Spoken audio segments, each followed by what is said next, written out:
Bismillahirrahmanirrahim. Assalamualaikum warahmatullahi wabarakatuh. Alhamdulillah, wassalatu wassalamu ala rasulillah wa ala alihi wa sahbihi wa man wala wa ba'du. Saudara-saudariku, bersyukur pada Allah Subhanahu wa taala kita masih diberikan kesempatan dan kekuatan untuk menunaikan ibadah siam Ramadan di hari yang ketiga ini. Kita bermohon kepada Allah Subhanahu wa taala semoga seluruh ibadah yang telah kita tunaikan, kita pupuk dengan sungguh-sungguh insyaallah sampai hari yang ketiga ini diterima oleh Allah Subhanahu wa taala. Di edisi Aku Suka yang ketiga ini, kita akan mencoba melanjutkan bahasan kita di pertemuan yang lalu tentang turunan dari makna kata Ramadan yang dijadikan oleh Allah Subhanahu wa taala sebagai waktu untuk menunaikan ibadah siam yang sangat istimewa ini. Di pertemuan lalu, kita telah dapatkan kalimat Nabi Sallallahu Alaihi Wasallam yang memberikan satu gambaran bonus dalam penunaian puasa yang khusus ditunaikan di bulan Ramadan saja. Dengan kalimat Nabi Sallallahu Alaihi Wasallam yang sudah sama kita bahas, Man sama Ramadana. Siapa yang mampu menunaikan puasa di bulan Ramadan. Tentu dengan syarat, ketentuan, dan kualifikasi yang ditetapkan oleh syariat Islam. Yang menjadi bahasan kita pada pertemuan di seri ketiga ini adalah tentang kalimat Ramadan. Bahkan bulan ini pun yang dipilih oleh Allah Subhanahu wa taala untuk menunjukkan kemuliaan Ramadan dan diiringi dengan keistimewaan lain, yaitu bulan ditetapkannya turunnya Al-Quranul Karim sebagai wahyu termulia kepada Nabi yang sangat istimewa, yaitu Nabi Muhammad Sallallahu Alaihi Wasallam. Dengan turunnya firman ini sekaligus menyebutkan satu kata Ramadan yang tersebut dalam Al-Quran pada rangkaian ayat puasa, yaitu di surah Al-Baqarah, Quran, surah kedua, ayat 185, saat Allah berfirman, Syahru Ramadhan alladhi unzila fihil Quran. Maka puasa yang diperintahkan itu di ayat 183 muncul perintahnya, kutiba alaikumusiyam. Di ayat 185 menunjuk kepada waktunya. Maka puasa yang diperintahkan itu, kata Allah, tunaikan di bulan Ramadhan, Syahru Ramadhan. Mudah bagi Allah Subhanahu wa taala untuk menunjuk bulan lain sebagai waktu penunaian puasa. Namun para ulama ahli hikmah khususnya mencoba untuk mencari dan menggali lebih dalam apa kaitan dengan penamaan Ramadan dengan kewajiban yang diturunkan oleh Allah Subhanahu wa taala untuk menunaikan puasa khusus di bulan itu. Maka sebagian menggali sampai ke akar katanya dan mengaitkan juga dengan keterangan Rasulullah SAW dalam hadis-hadis yang tersebar yang bisa kita gali dan kita pelajari. Baik saudara-saudariku, jika kita kembalikan ke akar bahasanya, dan ini keunikan dalam bahasa Arab, karena setiap penamaan yang diberikan oleh orang Arab, bahkan kitab-kitab yang disusun oleh para ulama, termasuk istilah-istilahnya, itu tidak mungkin melekatkan sebuah istilah yang hampa makna. Dan ini menjadi pegangan khususnya bagi kita para tulabul ilmi, kita para pencari dan penuntut ilmu.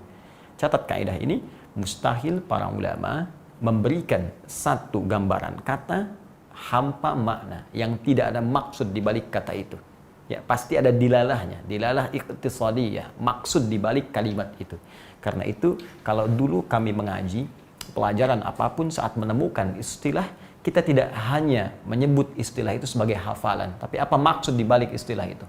Nahwu, kenapa disebut dengan nahwu? Saraf, kenapa disebut dengan saraf? Bahkan nama kitab ketika dituliskan, Subulus Salam, kenapa disebut dengan Subulus Salam? Bulughul Maram, kenapa disebut dengan Bulughul Maram? Hingga Al-Imam Al-Bukhari, kita hanya menyebut Sahih Al-Bukhari, tapi kenapa beliau menyebut namanya dengan kitab Al-Jami', Al-Musnad, As-Sahih, Al-Mukhtasar min umuri Rasulullah sallallahu alaihi wasallam wa sunanihi wa ayyamihi. Ada maksud di balik semua kalimat itu. Ada makna di balik penamaan itu. Ya, sehingga bahkan para ulama pun ketika menyebut istilah-istilah mereka tidak sembarangan. Ya, syarat apa yang disebut dengan syarat, rukun apa yang disebut dengan rukun. Tidak sebatas menjadi hafalan, tapi mendahulukan pemahaman. Sehingga kita ketika akan mengkaji isi kitab itu, kita mengerti, oh ini akan dibahas di dalam kitab ini. Demikian pula penamaan-penamaan, apalagi dalam istilah syariat. Ya, atau bahkan yang menjadi bagian dari ibadah. Sebelum kita masuk ke sini, ayo jujur pada diri kita. Jangan-jangan selama ini, hal yang kita kerjakan pun bahkan setiap hari untuk ibadah, kita hanya kenal dengan namanya tanpa tahu maknanya. Saya ambil contoh begini, sholat. Setiap hari kita sholat. 5 waktu kita kerjakan yang fardu. Subuh, zuhur, asar, maghrib, isya.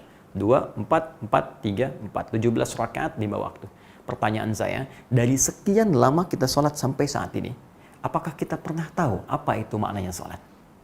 Apa artinya sholat?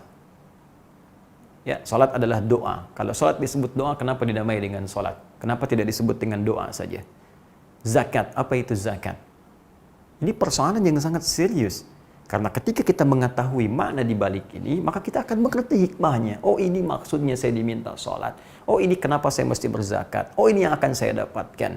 Dengan mengetahui semua ini, maka motivasi akan menguat dalam jiwa kita dan semakin tumbuh keinginan kuat kita untuk menunaikan ibadah itu dengan sempurna. Ini yang menjadikan orang dulu itu ketika dipanggil sholat, bahkan belum datang panggilan sudah siap-siap. Bahkan baru turun ayat zakat, itu sudah disiapkan bagaimana caranya saya bisa berzakat. Bukan datang harta dulu baru zakat. Jadi mereka itu mencari harta memang untuk berzakat. Karena mengerti ini maksudnya dari zakat itu. Nah, ini yang sekarang bergeser. Orang kan sekarang baru nanya hukum zakat, kalau sudah hartanya kemudian terasa meningkat, ya baru bertanya, kapan wajibnya zakat? Berapa ukurannya? Orang dulu visinya bukan begitu. Orang dulu merasa, saya mencari harta karena ingin berzakat. Dengan zakat saya beramal. Dengan amal saya bisa ke surga. Jadi yang diturunkan kok ayat surganya dulu. Ya, misal turun Quran surah ketiga Al Imran ayat 133 sampai 134. Kita lompat sebentar. Ya wasari'u ila maghfiratin min rabbikum wa jannatin 'arduha as-samawati wal ardu u'iddat lil muttaqin. Segera bergegas untuk berevaluasi diri. Banyak istighfar kepada Allah. Jangan-jangan dosa kita melimpah. Setelah itu mencoba kamu untuk bergegas meningkatkan amalan pada Allah Subhanahu wa taala dengan bercita-cita dengan amalan itu bisa mendapatkan surga seluas langit dan bumi dengan izin Allah. Disiapkan bagi orang takwa. Siapa orang takwa yang bisa mendapatkan anugerah surga seluas langit dan bumi itu? Di ayat 134-nya Allah sebutkan alladzina yunfiquna fis sarai wad dharra. Di antara amalannya rajin infak, baik dalam keadaan lapang ataupun sulit. Infak. Bagaimana bisa infak dengan harta? Karena itu dalam Al-Quran, surah ke-28, ayat 77, Allah mengajak orang-orang memotivasi dirinya, meningkatkan harta bendanya, bagi yang ingin ibadah lewat harta, supaya dengan harta itu bisa meraih surga. وَابْتَغِ فِي مَا آتَكَ اللَّهُ دَارَ الْآخِرَةِ وَلَا تَنْسَ نَصِيبَكَ مِنَ الدُّنْيَا. Kata Allah, dan carilah dengan harta yang aku titipkan kepadamu untuk beramal itu. Jadi bukan punya kamu. Kalau punya Anda, maka Anda akan miliki. Artinya nggak akan berlepas dari Anda. Anda ke kuburan pun akan dibawa. Cuma bukan karena bukan punya Anda, maka ketika Anda pindah ke alam lain pun, maka harta itu tak ikut. Artinya memang bukan punya Anda, hanya titipan saja. Kata Allah, saya titipkan harta itu supaya engkau bisa kelola, mencari untuk bekal akhiratmu. Ya, wala tansa nasibaka minad dunya. Jangan lupakan memang kebutuhan duniamu, tapi esensi harta itu nyari surga, nyari akhirat. Karena itu ketika orang ingin beraktivitas untuk mengumpulkan harta, motivasinya tahu, dengan harta ini saya ingin mendapatkan surga yang dijanjikan itu. Itu poinnya. Jadi kalau orang mengerti konsepnya, maka dia akan terarah visi hidupnya. Demikian Ramadan. Kenapa disebut dengan Ramadan? Ya, ketika dicari, ditelusuri oleh para ulama, maka ditemukan akar katanya, ada yang menyebut dari turunan kata ra, ma, dha. Ra, mim, dan dhad. Ramadan. Apa itu Ramadan? Ramadan ya Ramadan. Sesuatu yang panas membakar. Sesuatu yang menyebabkan kering. Ya.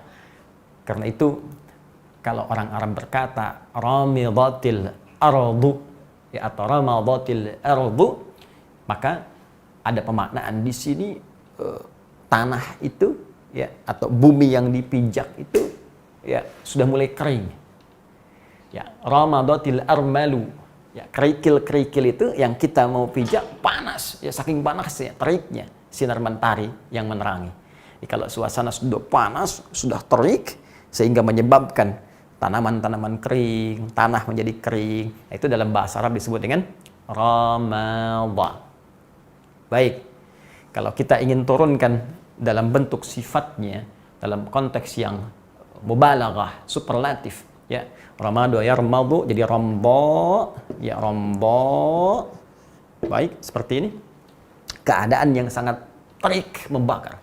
Dan jadikan sifat mubalaghah ramdanun atau ramadanun, maka setiap ditambahkan alif dan nun di ujungnya, fa'alan atau wazan fa'lan dalam ilmu sharaf, ya, fu'lan, ghufran, yang ujungnya ada alif dan nun, ya. Ini menunjukkan sesuatu yang lebih, sangat, ya, sangat membakar, sangat terik, sangat gersang, sangat kering.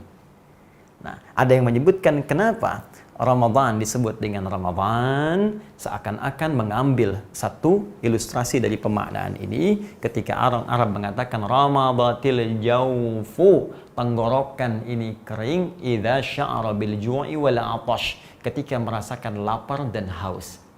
Di bulan ini disebut dengan bulan Ramadan seakan memberikan isyarat kepada kita bahwa di bulan ini kita akan diuji dengan puasa yang sering kita akan merasakan saat puasa itu tenggorokan terasa lebih kering dari sebelumnya karena menahan lapar dan haus. Satu. Ya, saya kembali mengingatkan pemaknaan pertama kata para ulama kita disebut dengan Ramadan seakan-akan ada isyarat dari Allah Subhanahu wa taala bahwa selama sebulan ini keadaan tenggorokan kamu tidak seperti bulan-bulan yang lain. Yang biasanya merasa nyaman, teralirkan minuman lepas dahaga, makanan enak dimakan. Di bulan ini mungkin akan terasa sedikit lebih kering dari hari-hari sebelumnya karena menahan lapar dan haus. Tapi ada makna yang kedua yang sangat indah disebutkan secara kiasan majazi oleh para ulama. Kenapa disebut dengan Ramadan? Ingin mengambil makna yang kedua yaitu makna kiasan majaz dari penetapan kata ini seperti disebutkan dalam konteks kebahasaan. Disebut dengan Ramadan bukan sekedar ingin menggambarkan panas yang terik, yang membakar, yang menghanguskan segala apa yang ada di sekitarannya, tapi juga memberikan gambaran anugerah dari Allah Subhanahu wa taala bahwa dengan hadirnya bulan ini akan berpotensi membakar, menghanguskan, menghilangkan sebuah dosa-dosa yang pernah menempel dalam jiwa dan tubuh seorang hamba. Bukankah jika Anda ingin membakar sesuatu atau menghilangkan satu kotoran yang sulit dihilangkan dengan hal yang biasa, bukankah Anda membakarnya? Jika Anda ingin membakar sesuatu, menghilangkan sampah-sampah yang tidak ingin Anda lihat, yang tidak ingin Anda saksikan dalam keseharian, bukankah salah satunya dengan membakarnya sampai hilang debu-debunya? Maka seakan-akan Allah ingin mengatakan, saya turunkan bulan penuh kemuliaan, kamu beramal saat puasa itu, disertai dengan istighfar kepada Allah, mengerjakan banyak amal soleh, dan dengan itu Allah akan berkenan membakar seluruh dosa-dosa yang pernah kita kerjakan selama ini dalam kehidupan kita. Ini poin yang bisa kita dapatkan dalam konteks kata Ramadan. Lalu ada yang menarik dari turunan kata ini. Ramadan berasal dari kata Ramadhan, terlacak dalam hadis Nabi sallallahu alaihi wasallam dalam hadis riwayat Muslim nomor hadis 1289 sampai 1290. Anda bisa temukan juga jika tidak sama ya kitabnya dengan kami cetakannya, maka cari di Kitabul Musafirin, ya, Salatul Musafirin wa Qasriha, ya, kitab Salatul Musafirin wa Qasriha, bab Salatul Awwabin hina tarmadul fisal, ya, hina tarmadul fisal. Baik, ada pembahasan hadis dari sahabat Zaid bin Arqam radhiyallahu taala anhu menyampaikan hadis dari Nabi sallallahu alaihi wasallam ketika beliau membiasakan rutinitasnya untuk mengunjungi Kuba. Ya, jadi awal sebelum Nabi ke Yathrib yang kelak menjadi Al-Madinah Al-Munawwarah, beliau kan mampir ke Kuba dulu, membangun masjid yang sampai sekarang dikenal dengan Masjid Kuba. Itu ada kebiasaan setiap hari Sabtu Nabi datang ke sana. Nah, satu kali, kata sahabat Zaid bin Arqam, ketika Nabi mengunjungi Kuba, Nabi mendapati jamaah itu, ya, di waktu duha mereka sedang menunaikan sholat duha di situ. Baik, ini menarik nih. Ya, dan itu ditelusuri oleh para sejarawan, itu kalangan dari Bani Auf, dari Khazraj. Ya, Bani Auf dari Khazraj punya kebiasaan sholat sunnah duhanya di masjid. Dan itu tidak diingkari oleh Nabi SAW. Ya, artinya kalau Anda ingin tunaikan sholat duha, misal dalam pekerjaan Anda di kantor, kan, dekat dengan masjid, boleh Anda mampir dulu, ya, kemudian tunaikan sholat duha, kemudian kembali ke tempat kerja Anda, itu sah, tidak diingkari oleh Nabi SAW. Tapi yang paling menarik, ketika Nabi menyaksikan itu, lantas Nabi memberikan komentar. Perhatikan kalimatnya. Salatul awwabin hina tarmadul fisal. Ya, salatul awwabin, salat golongan awwabin itu, ya, hina tarmadul fisal. Akan sangat lebih bagus kalau dikerjakan waktunya hina tarmadul fisal. Nih, kembali ke akar kata ini. Ramadha ya ramadu. Ya, Nabi mengatakan tarmadul fisal, yaitu saat matahari agak meninggi, ya, dan panasnya sudah mulai agak panas dari biasanya sampai fisal. Fisal itu jamak dari kata fosil. Fisal, ya, jamak dari kata fosil, yaitu anak unta. Ya, anak unta yang baru disapih dari ibunya. Di ibunya sudah menyapihnya, terus anak unta ini mulai dia berusaha untuk berjalan, ya, biasanya kena kerikil-kerikil, kena pasir, tidak kerikilnya. Nah, itu kalau dia sudah menginjak dan mulai agak panas kerikilnya, biasanya dia injak, angkat, dia injak lagi dengan yang lain, angkat, injak lagi, karena belum sekuat, ya, tapakan kaki bapak ibunya. Nah, ketika anak unta ini sudah mulai menginjak dan merasa lebih panas, ya, dari sebelumnya, jadi dia angkat, dia injak, dia angkat lagi. Nah, itu situasinya, waktunya disebut dengan tarmadul fisal. Saat anak unta mulai merasa panas dengan pijakannya. Itu yang disebut oleh Nabi SAW dengan sholatul awwabin. Di sini syahidnya ada dua. Ya, satu, Nabi ingin menunjukkan akar kata dari kalimat Ramadan ini dari kata Ramadan. Dalam kalimat Nabi disebut dengan tarmad, sesuatu yang sudah membakar. Ya, sesuatu yang sudah menjadikan kering, terik. Ya, dalam makna kiasan tadi kita sudah bahas. Tapi ada yang sangat menarik, Nabi mengaitkan kalimat tarmadul fisal dengan kalimat awwabin. Ya, dari kata aib. Aib, sighah mubalaghahnya awwab, jamaknya awwabin. Kata kerjanya, fi'ilnya aba. Ya, dari kata aba jadi aibun, awwabun, awwabin. Siapa itu? Yaitu orang-orang yang senantiasa menjaga dirinya dari perbuatan maksiat. Orang yang rajin zikir, orang yang rajin beramal saleh, orang yang menghindari perbuatan-perbuatan buruk, orang yang menjauhi perbuatan maksiat. Karena itu sangat menarik ketika Nabi Sulaiman, anaknya Nabi Daud alaihissalam, ya, seorang pemimpin, seorang yang punya kuasa yang sangat luar biasa, tak mampu didapatkan orang sebelumnya, tak akan diraih orang setelahnya, bisa menaklukkan awan, Masya Allah, bisa bicara dengan hewan-hewan dan sebagainya. Tapi disifati oleh Allah Subhanahu wa taala dalam surat Sad itu dengan kalimat yang sangat indah, ni'mal abdu innahu awwab. Walaupun beliau dititipi kekuasaan, dititipi kehebatan yang tidak biasa, tapi dalam saat yang bersamaan beliau mampu meninggalkan apa yang tidak disukai oleh Allah Subhanahu wa taala, hal-hal maksiat yang dilarang untuk meningkatkan zikir kepada Allah Subhanahu wa taala. Nabi menyandingkan kalimat tarmad, Ramadan, dengan kalimat awwabin, orang-orang yang mencoba meninggalkan maksiat dan memperbanyak zikir kepada Allah Subhanahu wa taala. Jika Anda ingin robah kalimat Ramadan menjadi bentuk superlatif, maka kata ini akan berubah menjadi Ramadan dengan makna yang lebih luas, makna yang lebih dahsyat. Seakan-akan Allah memberi petunjuk kepada kita, kalau Anda ingin dibakar dosa-dosanya di bulan ini, dihilangkan semua kesalahannya, maka mulai gunakan waktu berpuasa ini sekaligus untuk mengukur diri, meninggalkan perbuatan-perbuatan maksiat, merenungkan kesalahan apa yang telah kita perbuat, tangisi itu, keluarkan air matanya, taubat kepada Allah, kembali dengan sifat awwabin kepada Allah Subhanahu wa taala, dan isi dengan beramal soleh. Itu yang bisa menjadikan Ramadan memiliki makna yang bisa membakar dosa-dosa kita. Bukan sekedar menahan lapar, menahan haus, tapi tidak pernah mengoreksi diri dari setiap aktivitas yang kita bisa kerjakan. Kalau Nabi Sulaiman dengan segala jabatan yang besar bisa mengerjakannya, kenapa Anda orang kecil tidak mampu melakukannya?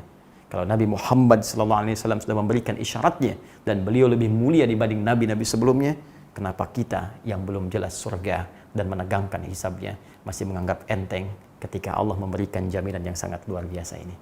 Itu yang dimaksud dengan Ramadan. Semoga kita bisa mengamalkannya dengan izin Allah Subhanahu wa taala sehingga Allah berkenan menghanguskan dan membakar seluruh dosa-dosa kita di hari dan bulan yang sangat mulia ini. Allahumma taqabbal minna innaka antas samiul alim wa tub alaina innaka antat tawwabur rahim waj'alna minal awwabin al marhumin. Wa sallallahu ala sayyidina Muhammad wa ala alihi wa sahbihi wa ummatihi ila yaumiddin wa akhiru da'wana alhamdulillahi rabbil alamin. Assalamualaikum warahmatullahi wabarakatuh.